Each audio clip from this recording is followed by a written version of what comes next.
To start with, it was about culture. It was very much around service and how do we get service right. As that moved forward, we started to get into different dynamics. And interestingly, one of the things that came up earlier was purpose in the center here. We actually did a mind map of customer experience, and with every company that was involved, the central point we came to was purpose. When we did the same thing 5, 6 years later, it had changed. And the answer was purpose and data. So everybody's recognizing there is a big change happening in our organization. So, we talked about disruptive innovation. We've heard a lot about that already. What I wanted to know is, how's it affecting our customers? How's it affecting our employees? How's it affecting our business? I'm old enough to remember if I wanted to research something, I had to go to the library, take out a book, take the book home, copy out the relevant information and take the book back. Now, of course, I can Google it. That has changed us as individuals. That digital landscape is changing us as people. We now see and hear many voices. We have access to voices we've never had before. We can now listen directly to the thoughts of the American president. Sometimes we wish we didn't, but we do hear them. It's also, bizarrely, empowered us as an individual. I now have more knowledge and information at my fingertips I can find now. Some of you will be Googling Perpetual Experience now to get more information. We now have that. That is changing us as people. That means it's changing us as customers, and it's changing us as employees. The answer to the problem is building authenticity.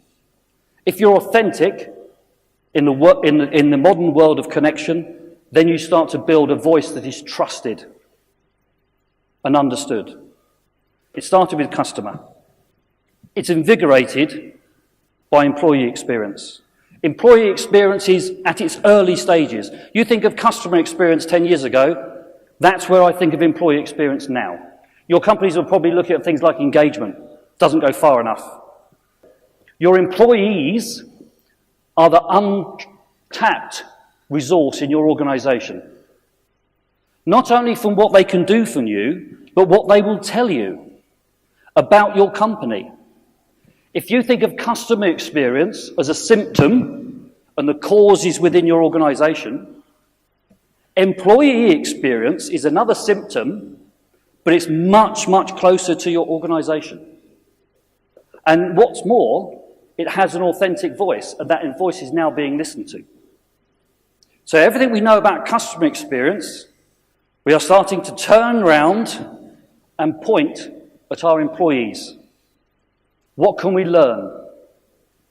What can we do with it? And we believe the combination of changing customer needs, changing employee experience needs, and digital means you have got to be perpetually changing what you do. You can no longer stand still.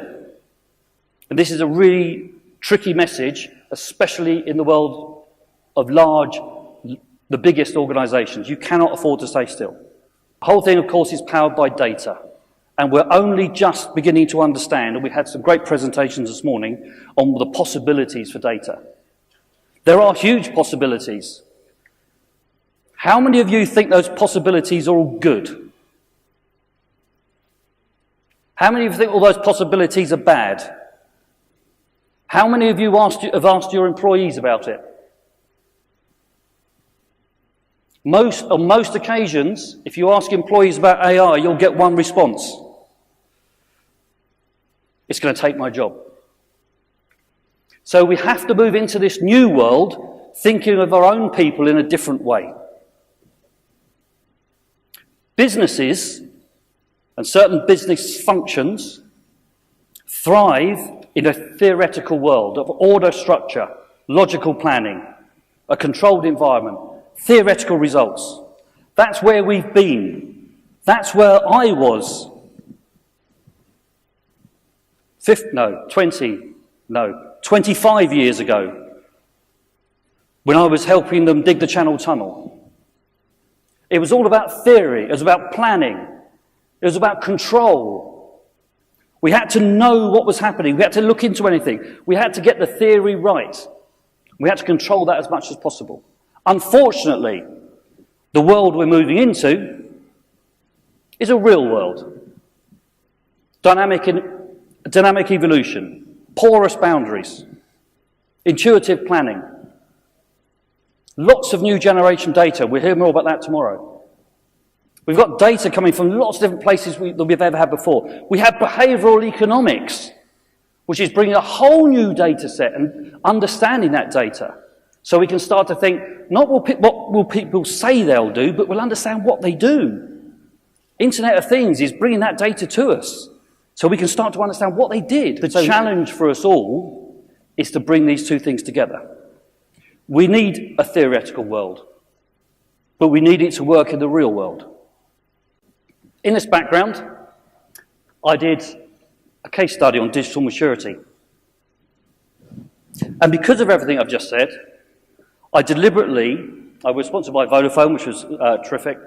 I deliberately got a mixture of organisations to try and uncover what the secrets are about the startup and why it can be young and inventive and why large organisations struggle to innovate in the same way.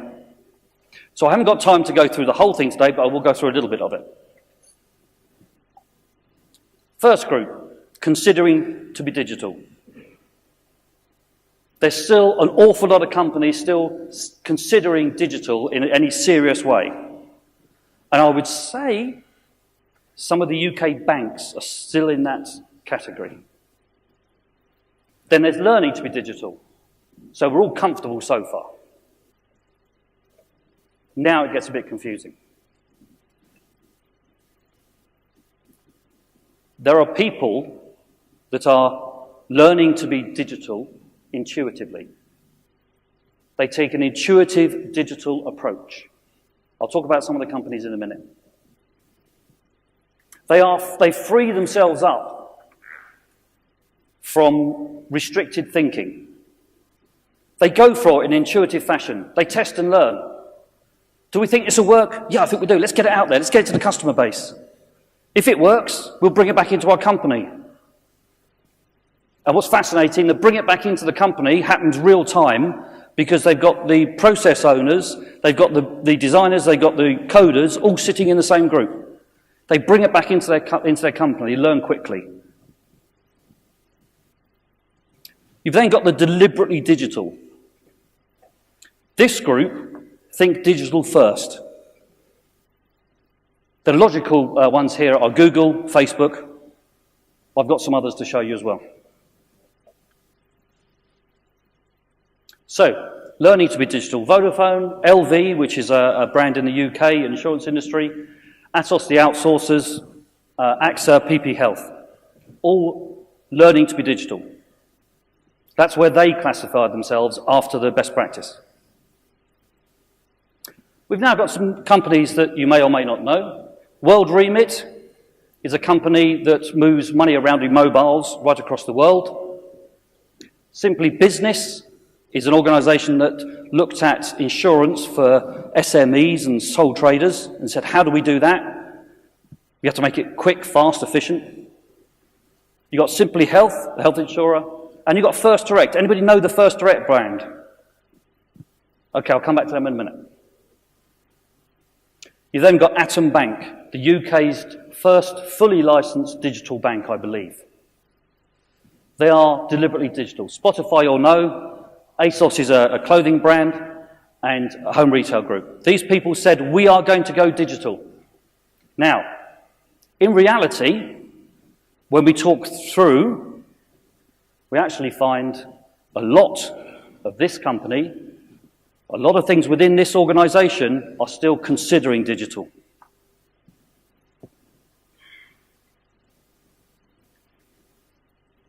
These people are now dropping back into learning to be digital. Why are they dropped back into learning to be digital? Because they built themselves intuitively.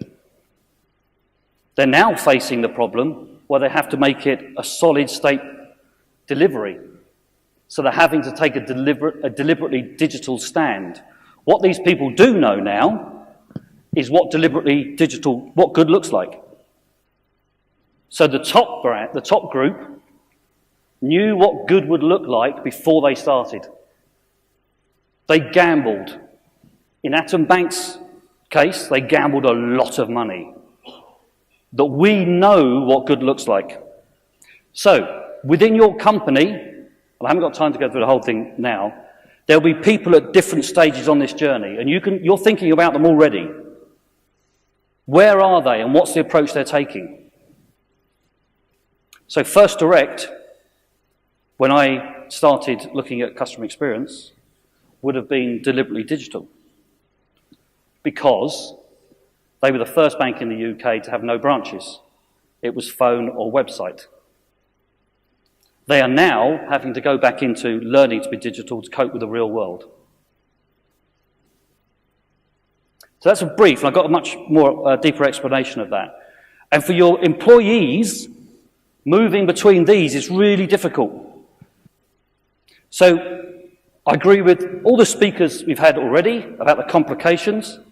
I'm just going to throw another one in. How do we look at our organisation from a maturity perspective? I'll just run through these quickly because I've only got a few seconds left. Defining the optimal experience. Then we organise for the customer. We deliver on the promise. We optimise the flow so that we can deliver those promises in an orderly fashion. At the moment, we're empowering employees. I hope next time I talk to you, that empowering will have moved on a little bit more. We're disseminating knowledge, and it's supportive through infrastructure. And the quicker infrastructure gets to a platform, the better, as somebody said earlier. Because that infrastructure and technology really does need to be the platform that now supports the rest of the development. From a digital perspective, it's not uncommon to see a picture like this across the same organisation. From a data perspective, you also get a very mixed picture. Most of you guys are working in a really data-rich environment, and your thinking on how to use that data is exceptional. The guys I was talking to yesterday, from BT, etc., your thinking is marvellous. What does that mean for the rest of the people in the company who don't understand that thinking? And increasingly, what does it mean for partnerships? Because the customer no longer content with getting this service from here, this service from this brand, this service from this brand. The key data has to be data.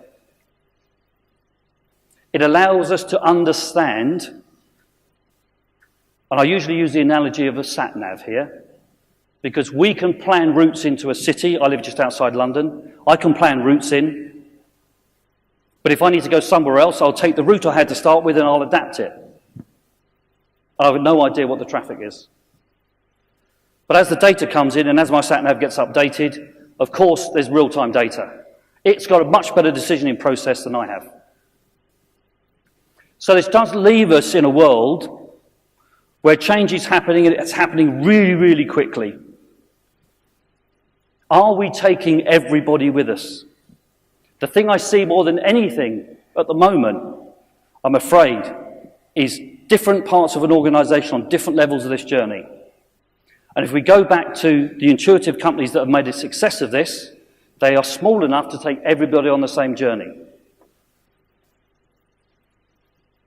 What we're doing is building interventions where we pick up on something I think Paul said earlier, that this is a conversation. You have to involve more people in this. You have to know where you are. You have to know which of these you're driving, and you have to have the right data.